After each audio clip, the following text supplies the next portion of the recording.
రాహుల్ గాంధీ చేస్తున్నటువంటి కొన్ని కార్యక్రమాలకి నిజానికి కాంగ్రెస్ శ్రేణులతో పాటు అగ్రనాయకులందరూ కూడా దాన్ని సమర్థించుకోవడానికి నానా తంటాలు పడాల్సి వస్తుంది.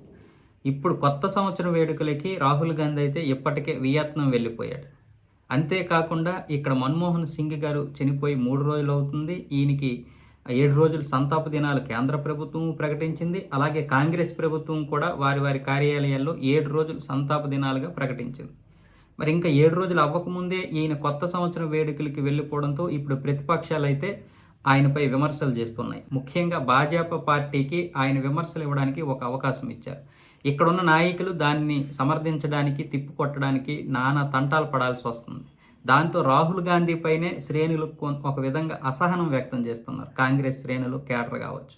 నాయకులు మీడియా ముందు ఒక విధంగా దాన్ని తిప్పుకొడుతూ బీజేపీని విమర్శిస్తున్నారు. కానీ లోపాయకారంగా రాహుల్ గాంధీని చాలా వరకు తిట్టుకున్నట్లు తెలుస్తోంది. ఎందుకంటే 7 రోజులు ఇక్కడ సంతాప దినాలు ఇవి అవ్వకముందులే కొత్త సంవత్సరం భారతదేశంలో జరుపుకోవాలి.